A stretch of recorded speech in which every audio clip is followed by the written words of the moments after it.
我哋今日呢個會議咧係由我哋三藩市嘅公用事業嘅委員會去主持，咁我哋係屬於市政府嘅單位咧，我哋會提供啦，我哋三藩市咧一個高質量嘅飲用水啦，同埋其他嘅資源，我哋亦都提供啦呢個有穩定性嘅呢個能源啦。同埋我哋咧都會收集啦，我哋三藩市嘅廢水嘅處理，咁幫助我哋保護環境。我哋嘅目標咧就希望啦，為我哋嘅客戶啦提供啦高質量嘅水啦、能源啦，同埋廢水處理嘅。咁我哋希望咧可以咧保護我哋嘅資源啦，同埋保護我哋環境。咁我哋呢個組織啦，SFPUC 啦，係喺100多年啦。一直咧係為三藩市咧提供清潔、安全同埋可信賴嘅公眾嘅能源服務嘅。咁我哋咧都係為三藩市咧提供清潔嘅能源。首先咧就叫 Hatch Power，就係我哋三藩市一個非牟利嘅呢個能源嘅組織啦。咁佢幫助我哋三藩市咧好多嘅地方咧提供呢啲能源啦。包括我哋嘅街燈啦。一般嘅總醫院啦、學校啦，係好多嘅地方。咁 Hatch Power 啦，都係提供好多嘅政府嘅房屋啦，提供呢個資源電力嘅，同埋我哋交通樞紐。我哋 SFPC 啦，都係會提供好多嘅唔同嘅能源計劃。我哋都提供啦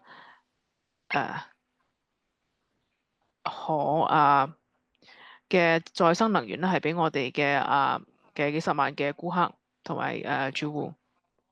我哋呢個 Clean Power SF 啦，係為我哋嘅三藩市咧提供好多嘅清潔能源。關於今日嘅呢個講座咧，我哋會講3個呢個電力嘅能源嘅部分啦。第一啦，我哋要解釋一下啦，就係點解有呢個能源嘅需求。咁係三藩市嘅環保局啦會嚟解釋。咁佢哋咧係推動我哋嘅氣候轉變嘅目標啦，幫助我哋進行能源指令。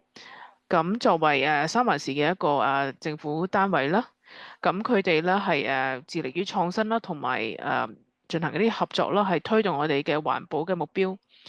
咁我哋亦都會聽到啦，三藩市灣區嘅社會責任嘅醫生啦，呢個組織啦，去講一講如果用電力嘅話帶來嘅好處。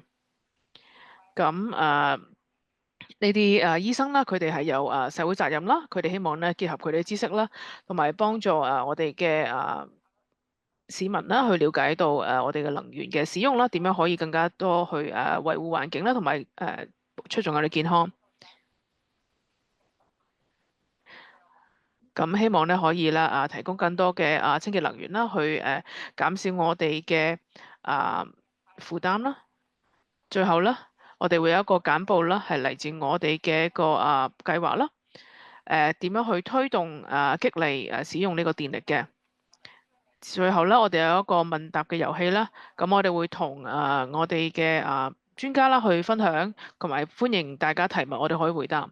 如果大家一陣間想提問咧，請你用我哋屏幕下方一個 Q&A 呢個按鈕，咁你可以將你嘅問題咧，就用打字嘅方式打入嚟。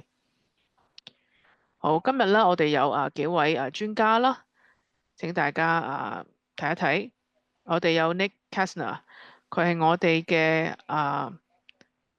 我哋嘅三藩市環保局嘅除碳嘅協調員，尤其是係老人房屋嘅。咁呢一位代表咧就係 Augustina Mogget， 咁係同埋 Brad Andrews 同埋 Daniel Young。咁我哋希望咧確保啦，我哋嘅所有嘅住戶啦，係第日咧可以獲得呢個電力啦，用清潔能源啦，更加好去改善我哋生活。咁 Augustina 啦，佢係我哋三藩市環境局嘅氣候變遷嘅政策嘅專員。咁咧，佢希望咧可以加快我哋城市嘅使用電力啦，同埋咧為三藩市咧提供更加好嘅一個環境。咁另外咧就係Brad Andrews 醫生啦，佢之前咧係Kaiser Permanente 醫院嘅一位神經科嘅醫生。咁Andrew 醫生咧，佢主要咧係關注氣候變遷嘅政策啦，對健康嘅影響啦。咁佢咧希望可以幫忙制定一啲政策啦，係幫助我哋嘅居民。咁佢對於呢個氣候變遷啦同埋健康嘅影響咧係特別關注嘅。咁佢係代表三藩市灣區社會責任醫生呢個組織嘅。另一位咧就係 Daniel Young，咁佢係我哋 SFPUC 嘅企業能源嘅客戶計劃嘅經理啦。咁佢會講一講來自 Hatch Power 提供嘅能源服務啦。咁佢喺我哋能源嘅行業啦，有幾十年嘅工作經驗，同埋了解啦我哋能源嘅資源同埋使用。好多謝大家。而家請 Nick 同埋Augustina 開始我哋今日嘅講座。好多謝大家好，我叫 Augustina，我想講一講使用電力。咁就係將啦呢一個煤氣啦係捨棄嘅。如果你喺2020年喺三藩市嘅時候，你應該記得當時嘅情況啦，有好多嘅山林嘅野火啦，污染我哋嘅空氣同埋環境，危害我哋嘅健康。我哋明白啦，我哋係處於一個氣候變遷一個緊急嘅情況，我哋要減少啦呢個石化能源嘅使用啦。同埋可以改善我哋環境，所以咧三藩市咧係有一個氣候變遷嘅一個行動嘅規劃啦。咁希望咧喺2040年嘅時候咧達到淨零碳排放嘅目標咯，係同埋用更加多嘅清潔能源。咁碳嘅排放咧係來自唔同嘅來源咧，譬如係大樓啦，同埋工業啦。咁我哋咧大部分咧係來自喺住戶嘅呢啲使用嘅石化天然氣啦，同埋其他來源，因為我哋州同埋呢一個市府啦，就係有一啲目標嘅。咁我哋咧希望啦我哋2027年可以用一個水嘅熱能嘅，同埋其他目標。譬如咧，我哋可以咧就係加多啲嘅太陽能嘅呢個板啦，去吸收呢一個太陽能啦，去轉換到你屋企嘅用電啦。咁有用電咧有好多嘅好處啦，包括係有啲佢嘅性能啦、表現啦更加好，同埋更加節能嘅。譬如啦如果用電嘅呢啲爐頭啦，其實更加快、更加安全，同埋更加容易清潔。第二。咁如果用電力嘅話咧，都可以帶來更多舒適啦，同埋可以有更加大嘅韌性啦。如果萬一有呢一個能源危機，譬如咧，我哋可以用現代嘅呢啲熱嘅泵啦，去為你屋企啦去帶來熱能啦，或者係冷氣嘅。咁EV 啦即係呢個電池啦，電力嘅車啦就可以啦可以讓作為你屋企嘅後備能源啦。咁去加強我哋社區嘅韌性，同埋咧可以透過用電力咧都可以節省呢啲呢個費用啦。譬如如果你有 EV 啦，電動車咧，咁可以咧減少呢個能源啦，同埋維修保護嘅費用啦。同埋咧，如果用電嘅呢個設備啦，可以更加安全啦，而且冇一啲有毒嘅污染物啦排放嘅，對我哋嘅健康更加好。稍後咧Andrew 醫生會仔細講一講。而家啦，我講講讓 Nick 啦介紹一下點樣去進行呢個能源嘅改變嘅。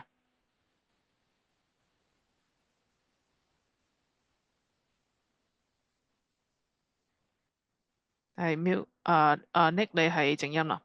好，下一張，我同大家分享一下你屋企嘅呢個天然喺邊度啦？係喺你屋企嘅呢一個boiler 呢啲咁嘅地方嘅鍋爐嗰度。咁我哋講過啦，你如果想用電嘅話，屋企咧，譬如可以裝呢個太陽能板啦，同埋有其他方式嘅。一陣間我可以同大家仔細講一講關於 PV 啦，呢一個光伏太陽能嘅呢個系統啦。我哋其實大家可能比較常用啦，大家都了解嘅啦。咁我哋可以用太陽嘅能量啦去發電嘅，透過呢啲太陽能板。咁你可以咧先評估一下你屋企要用幾多電啦，跟住決定你要買幾多塊太陽能板。下一頁。咁新嘅一個技術咧，就係使用呢個 heat pump 熱泵啦。我哋就係可以為屋企啦提供熱力啦，同埋冷氣嘅。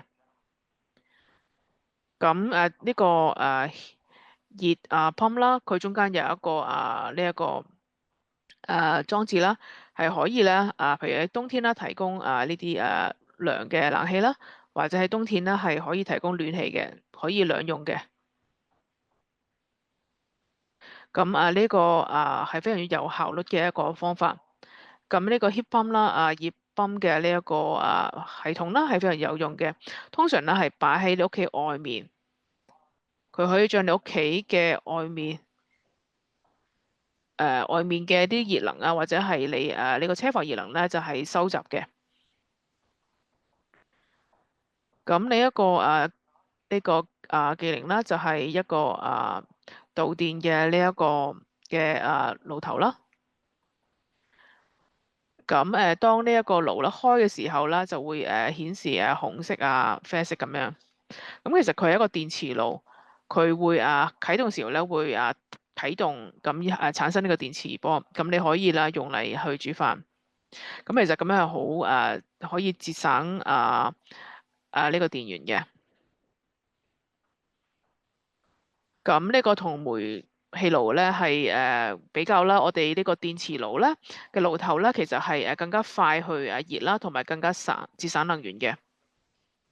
同埋咧你唔會好容易去清潔啦，因為平面嘅啦，同埋你唔會因為摸到嗰個電磁爐咧要去受傷嘅。同埋咧，如果你係用呢個電磁爐煮飯咧，你會發現咧，其實好快咧，就係可以控制呢個火候嘅。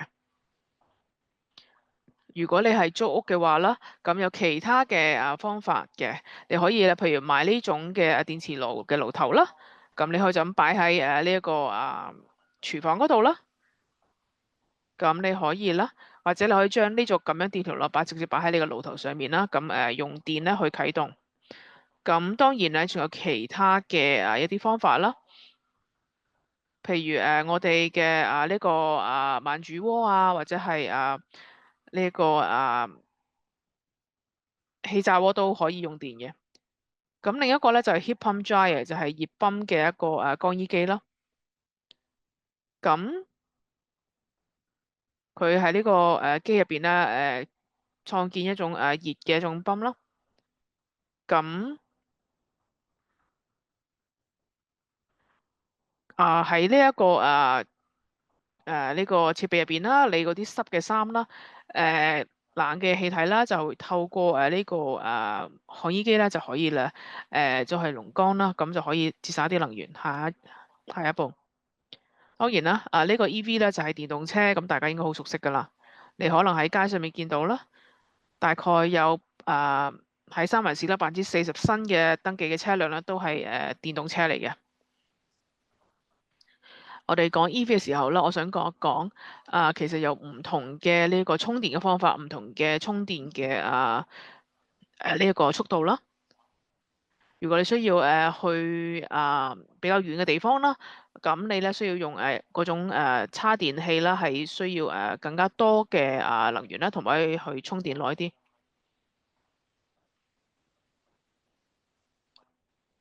咁如果你本身只係有普通嘅第一級嘅呢種充電器啦，你想可以讓你嘅車可以充到電棚嘅原因，你可能要考慮下就係更新到升級到第二級嘅充電器。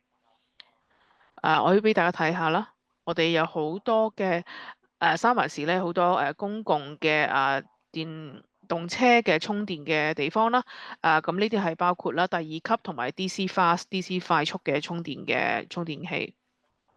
最後啦，關於轉變呢個能源啦，咁好重要咧。如果你係將你屋企啦係諗住全部用電嘅話咧，你要改成呢一個用電家居嘅呢一個費率嘅計劃。咁就你從電網呢個買呢個電啦，係咁可以咧為你係利用呢個用電嘅呢個系統啦，同埋叉電器咧就可以使用。如果你想了解呢啲計劃嘅話，你可以啦去呢個PG 嗰個網站啦，去睇一睇比較一下用電嘅家居嘅費率嘅計劃係幾多，咁你可以比較下唔同嘅價錢。好，下一頁。咁今日咧，我哋唔會仔細講呢啲資源同埋呢啲激勵啦。咁我哋可以啦，之後咧係將呢個PPT 啦發俾大家，你可以仔細再睇。我想提嘅話咧，就係呢啲激勵計劃啦，成日都改變啦。咁而家係比較慷慨嘅。如果你真係想喺你屋企用電嘅話咧，咁我哋鼓勵大家而家咧轉去用電嘅計劃。一般嚟講啦，我哋係建有3個步驟嘅計劃啦，你先要有一個用電嘅一個規劃啦計劃，跟住咧再去睇下有咩激勵計劃啦、鼓勵嘅計劃啦，同埋有啲咩財務嘅服務提供啦，同埋揾呢啲承包商。咁跟住咧你都可以咧去登記要 Super Green 呢個電力咧，去獲得更多資料。咁我哋有好多唔同嘅資源啦，係俾租客或者係房東嘅。好，下一頁。我哋想講啦，有一個計劃咧就可以俾呢個房東啦同埋住客嘅。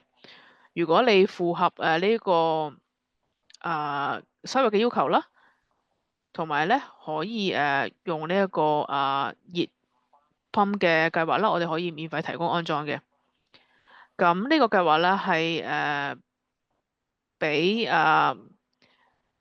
只要你屋企咧係超過8年嘅樓齡啦，同埋你哋嘅家庭嘅總收入咧係低於你哋地區嘅中平均收入嘅80%啦，咁你可以申請。同埋咧你係唔需要提供你嘅收入嘅證明，或者要參與其他嘅公共嘅協助嘅計劃嚇，咁你可以考慮嘅話，如果你係符合資格嘅。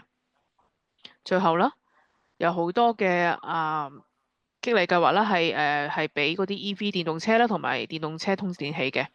咁我哋有啲資源喺度啦，你哋可以自己之後再參考去研究啦。咁當然係取決於係你用邊一類嘅車啦，同埋有唔同嘅激勵嘅計劃啦，係俾唔同嘅電動車同埋唔同嘅叉電器。咁你可以去呢個網站望一望，了解一下。最後啦，啱啱講嘅所有嘅內容啦，都喺我哋嘅網站，就係 betterelectric.org。咁你可以去睇一睇，了解更加多關於呢個有用電嘅好處啦，同埋用電嘅家居嘅一啲元素，同埋一啲技術同埋財務嘅資源，同埋回答一啲常見問題。多謝。好，而家啦，我用Andrew 醫生去講一講利用家居用電咧帶來嘅健康嘅益處。大家好，今日咧我想講一講空氣嘅污染啦，同埋環保嘅正義嘅。咁我哋用電嘅房屋點解讓我哋更加健康？咁睇下嘢。咁如果我哋用電嘅話咧，可以更加快啦，幫助我哋嘅社區啦，去改善我哋嘅咁，而且咧可以幫助我哋嘅社區啦，我哋減少更加多嘅碳嘅排放。你覺得冬天啦，可能好多霧霾嘅三藩市嘅空氣啦，其實係唔好嘅。其實啦，喺全個美國嚟比較啦，咁我哋喺三藩市灣區咧，呢啲微粒火粒嘅水平啦，係全國啦係第5個最糟糕嘅地方啦。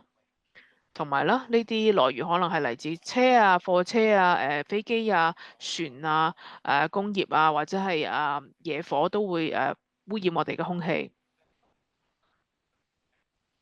咁利用煤氣嘅呢啲家電工具啦，係會帶來呢啲空氣污染啦，影響我哋嘅健康嘅。譬如咧用煤氣呢啲咧就係用呢個爐頭啦，水嘅呢啲 heater 啦，暖水器啦，同埋鍋爐啊，同埋乾衣機等等。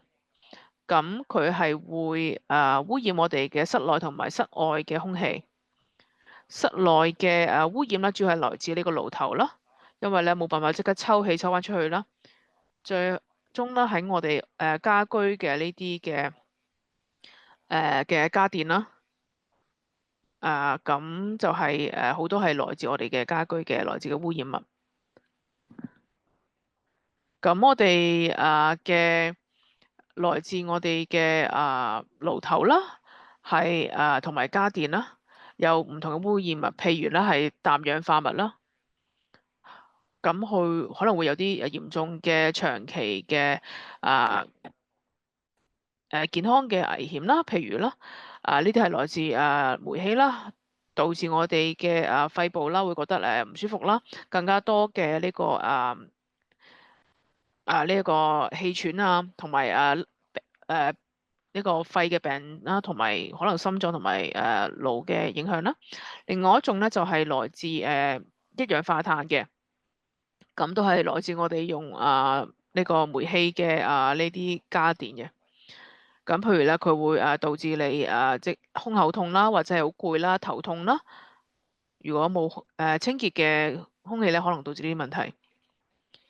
咁喺廚房啦，同埋暖熱嘅呢啲嘅設備咧，可能會咧有其他嘅物質去污染我哋嘅空氣啦。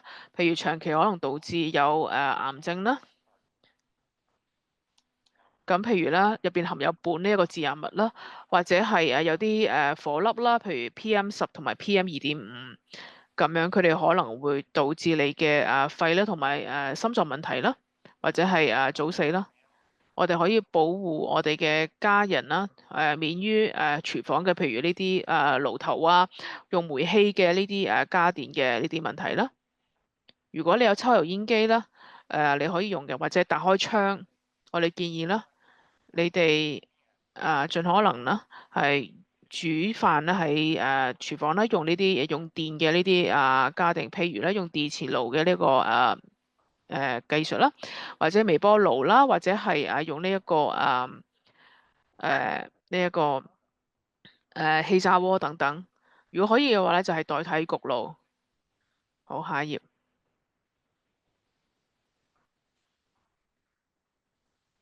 點解我哋嘅爐頭煤氣爐咁危險咧？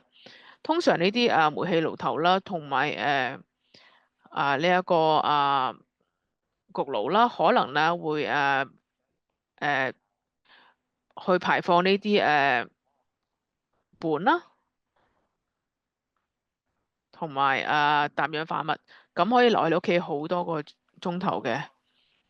咁如果係比較細嘅房間啦、細嘅屋啦，譬如係單身嘅人士嗰啲房屋咧，就會更加多嘅呢啲物質去聚集。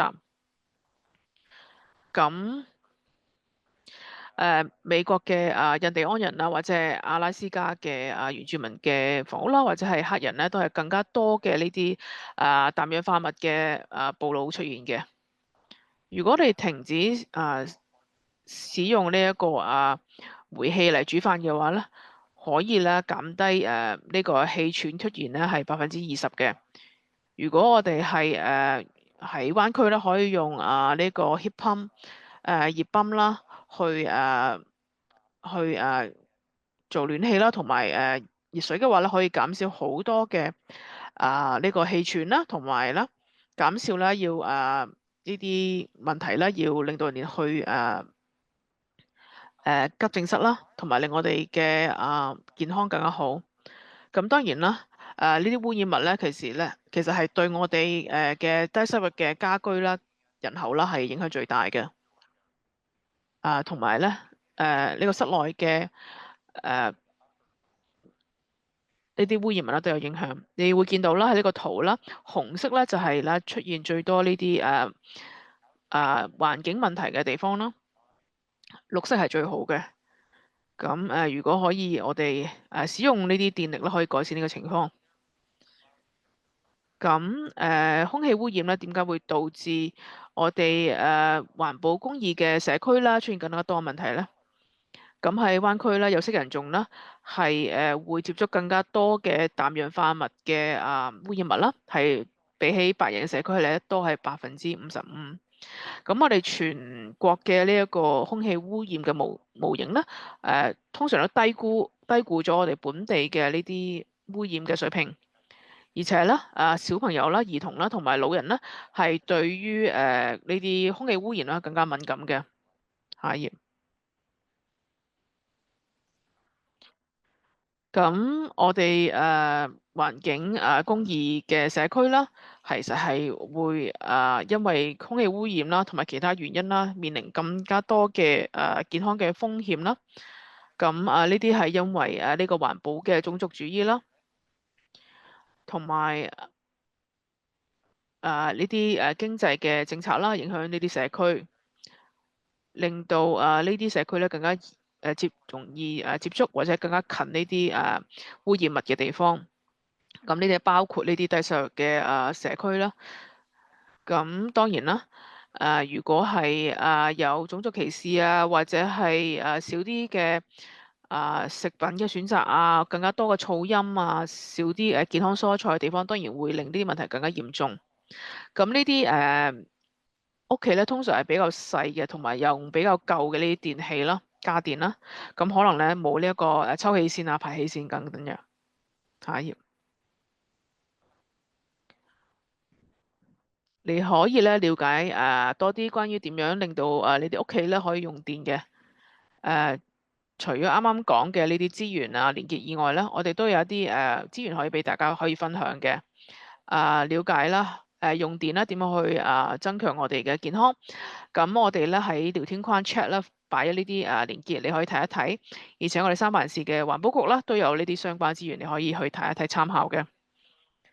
三藩市嘅氣候公義嘅呢個樞紐啦，係我哋嘅三藩市嘅環保局啦，同埋8個三藩市嘅組織啦一齊合作嘅。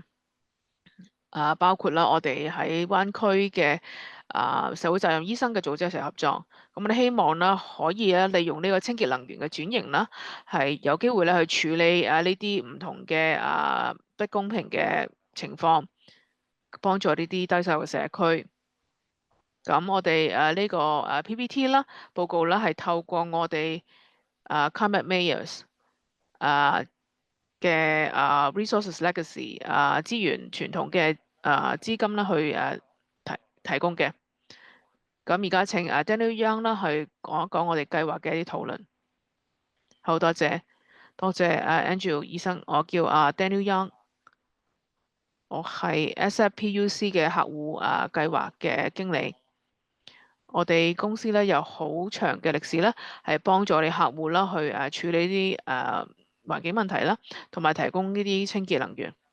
而家我講一講我哋提供嘅一啲計劃，點樣可以讓你哋嘅家居啦可以利用呢個電能。首先啦，你要了解到，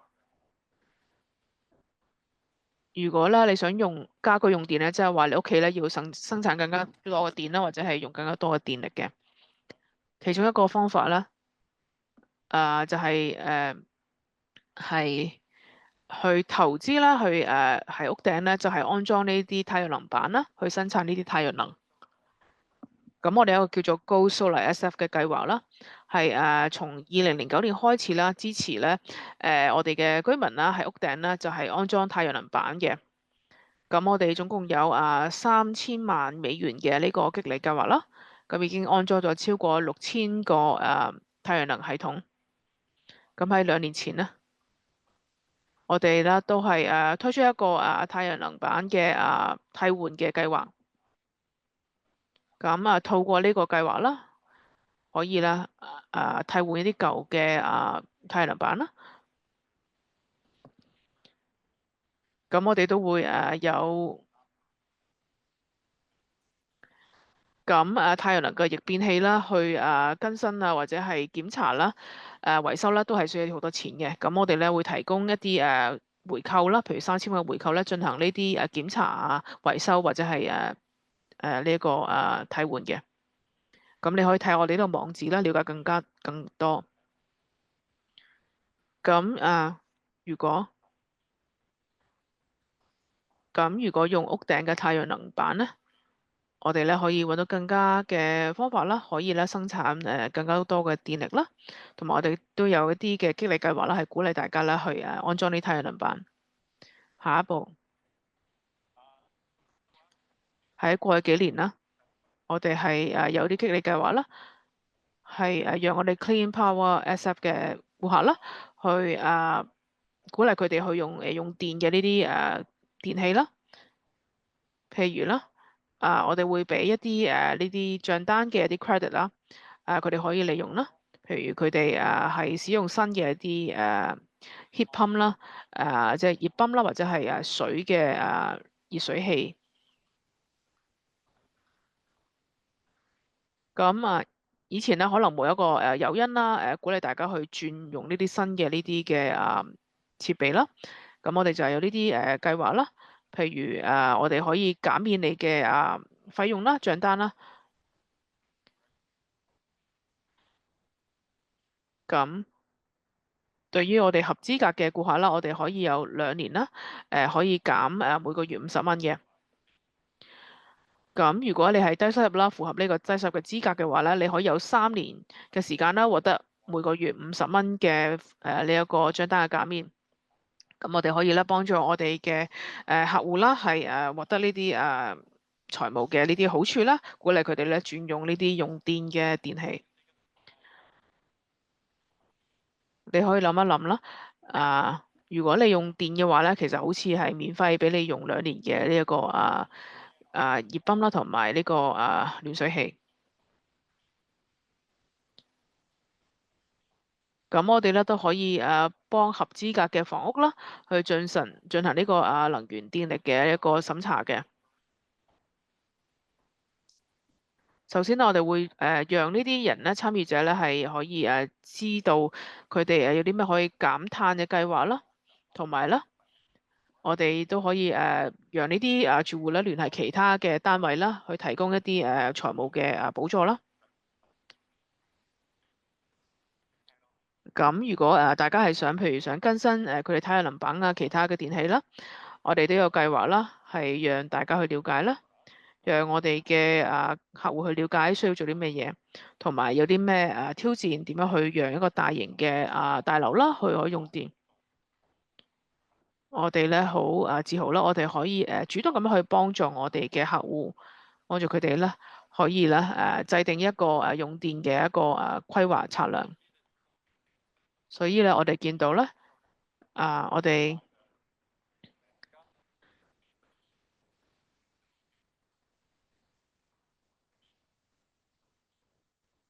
咁希望同我哋大家分享嘅。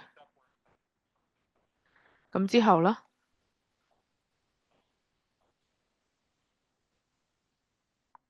咁我哋咧今年都會繼續有新嘅計劃推出嘅。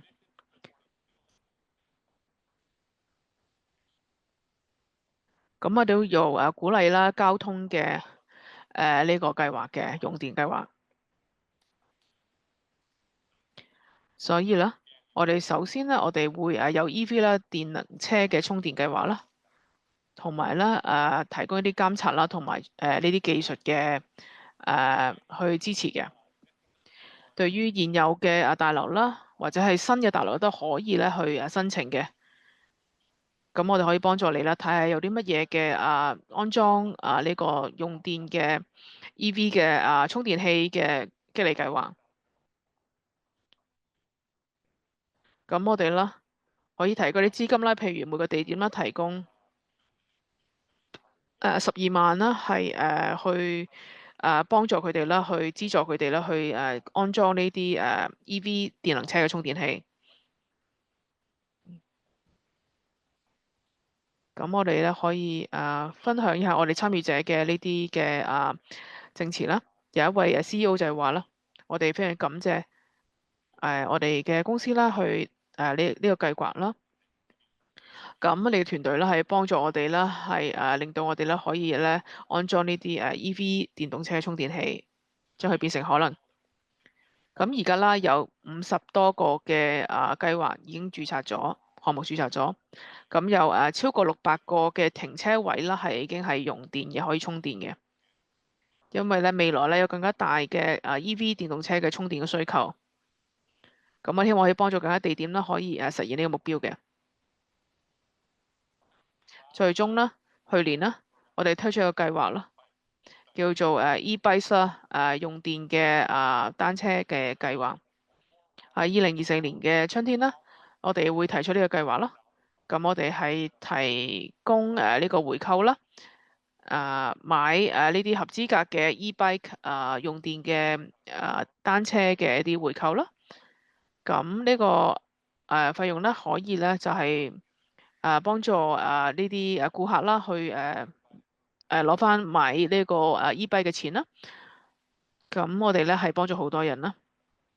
希望啦，下一次啦，我哋有其他嘅 e-bike 用電嘅單車嘅呢啲激勵計劃，咁我哋都會擴大呢啲計劃嘅。好，下一步。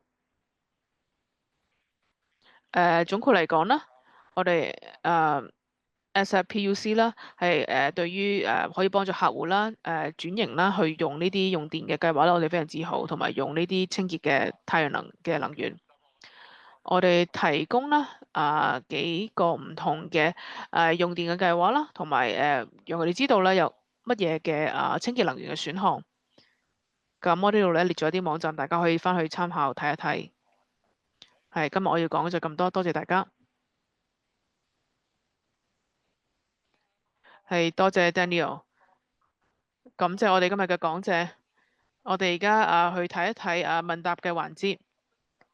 呢度啦，今日我哋Nick 同埋 Augustine 啦講過喺家居咧用電嘅好處啦，同埋點樣去轉換啦，同埋有啲咩可以使用嘅資源啦。咁Brad Andrews 醫生啦，佢同我哋講啦，空氣污染啦，同埋呢一個環境正義嘅關聯啦，點樣可以令到我哋嘅家居咧更加節能啦，同埋令到我哋健康更好咯。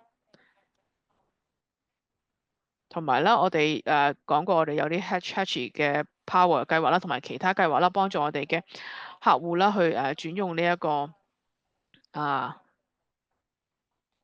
咁我哋而家係回答大家嘅問題。咁 Haley 咧請大家回答，睇一睇我哋嘅網站嘅屏幕有一條問題。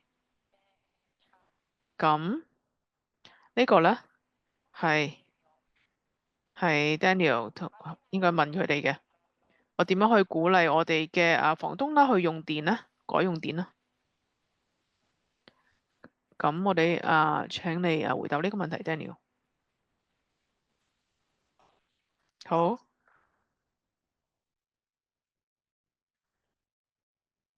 咁有好多好嘅原因啦，用呢一個轉用電力嘅，啱啱我哋嘅團隊啦，專家都講過啦。當然啦，健康嘅優勢咧係非常之好嘅，好重要。咁未來咧有啲法律法規咧，其實要求咧大家係用電力噶啦。咁我哋可以啦，提早咧就係採用電力啦。咁呢有冇補充咧？係，我哋係有一個工作坊啦，我哋問下佢哋啦，佢哋點樣同呢啲家居嘅客戶去講啦。咁基本上咧，Daniel 啱啱講過咯，你可以先講下啦，係有啲呢啲激勵計劃啦，係幫助大家去轉用呢個電力啦。咁咧，同埋可以幫你節省一啲電費能源嘅費用啦。我覺得呢個其實都好有用嘅，同埋未來啦，如果你繼續用呢個煤氣啦，可能你嘅保險啦，家居用保險啦會更加貴。咁所以其實有好嘅原因啦，係讓我哋呢啲房東啦去轉用呢個電力嘅。咁你都可以同呢個房東講啦。如果你參加我哋啲計劃啦，你可以免費獲得安裝一個熱泵啦，或者係呢個暖水器嘅。咁其實係一個好好嘅一個激勵計劃嘅。咁其實唔係淨止你有好處，你房東都會有好處嘅。好多謝 Nick 同埋 Daniel。有另一條問題啦，來自另一個問有人問啦，想知道多啲關於 heat pump 嘅呢啲資料喺邊度可以揾到咧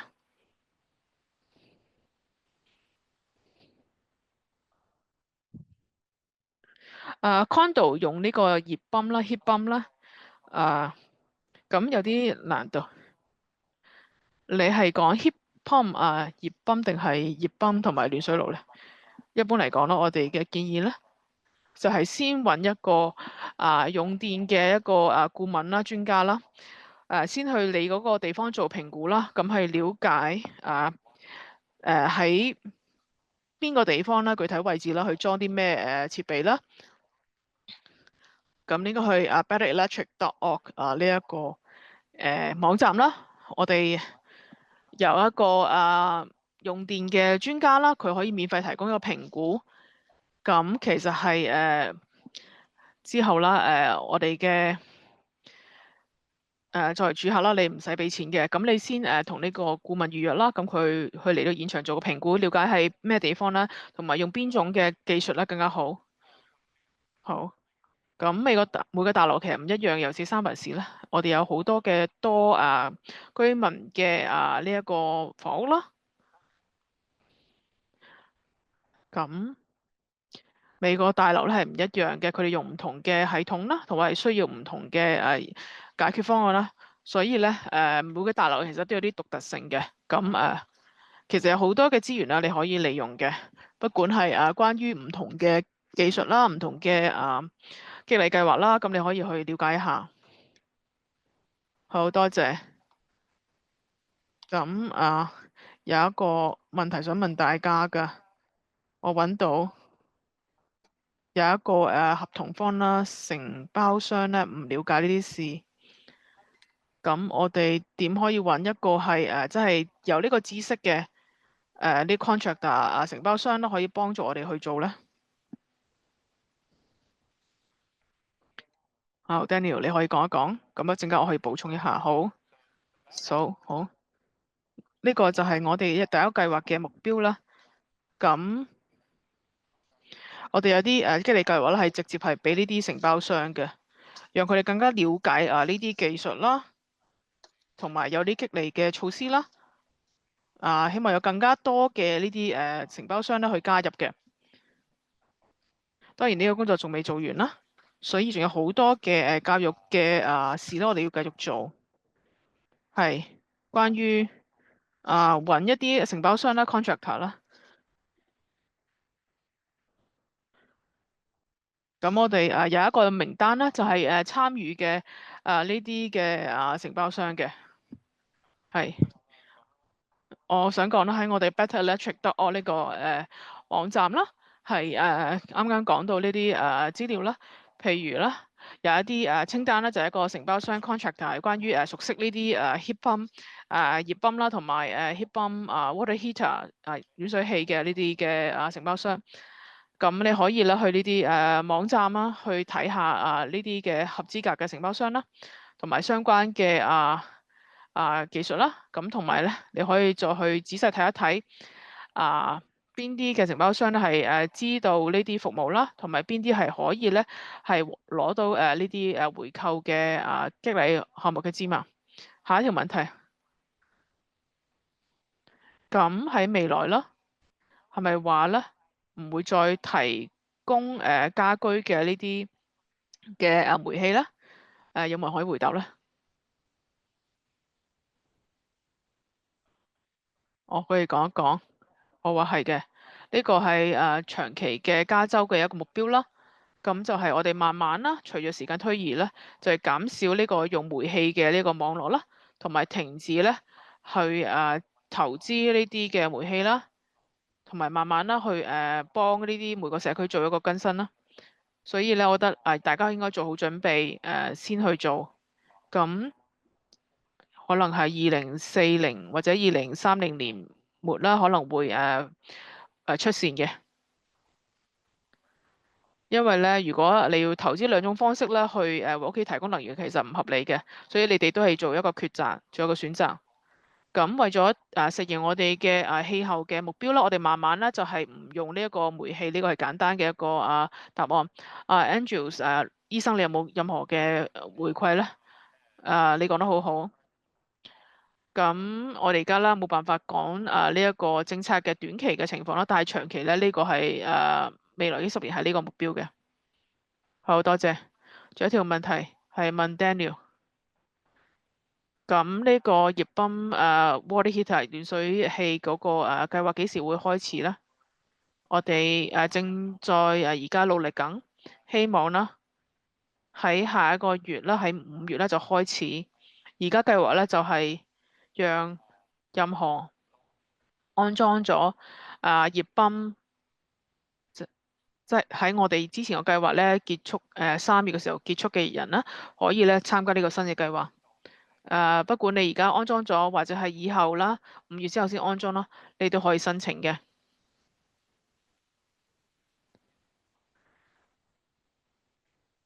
你可以啦註冊啦、登記參加呢一個計劃啦，去使用呢一個熱泵啦，同埋熱泵暖水器嘅呢個計劃，你唔使去等嘅，可以先登記。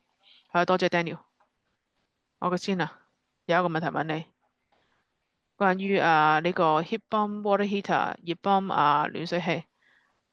咁問下 condo 咧係咪可以安裝嘅咧？有冇相關嘅資料咧？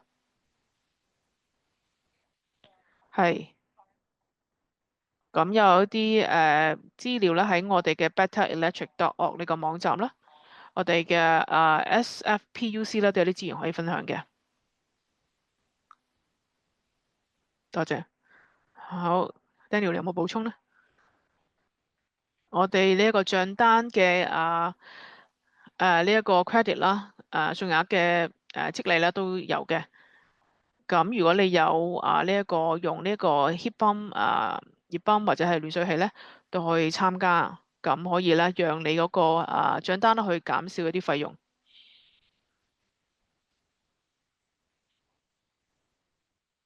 咁我當然啦，冇辦法去肯定同大家講係咪每一個 condo 嘅房東咧都可以參加合資格嘅，但我哋係有呢種計劃嘅。好多謝 Daniel。仲有一條問題。咁聯邦政府嘅改變咧，會唔會影響而家嘅呢啲計劃啦？譬如影響我哋 SFPUC 或者其他嘅計劃啦，e-bike 用電嘅單車計劃咧，喺聯邦層面係有改變嘅。簡單嚟講啦，我哋現有嘅計劃啦，唔係由聯邦嘅資金資助嘅，所以唔會影響。咁我哋希望繼續推出我哋計劃啦。但係當然啦，喺聯邦政府呢有唔同嘅事發生啦，去影響我哋嘅用電嘅呢啲計劃嘅。不管佢哋支唔支持我哋計劃，所以我哋而家暫時啦冇辦法好清楚知道呢啲影響。但係我預期啦，以後啦，如果少啲聯邦資金啦，可能推動呢一個發展咧，可能有啲影響。好，個問題問Andrew 醫生，如果一啲低收入嘅社區啦，冇辦法立刻去轉用電力咧，你有啲咩建議咧？有啲計劃啦，係某啲嘅社區啦，係某啲社區咧係全部用電啦。當然而家係有限嘅。我覺得呢一個係一個令人興奮嘅時刻啦，係慢慢越嚟越多。咁你可以聯絡我哋喺 PSR 啦，去諮詢一下。如果你對於呢啲有具體問題咧，你可以詢問我哋，我哋睇下可唔可以幫到你。係，多謝大家。係，我哋冇其他問題㗎啦。咁感謝大家參與。我想感謝大家啦。我哋睇一睇我哋嘅呢個 PPT，關於下一步。好多謝。我哋想問一問你哋嘅意見。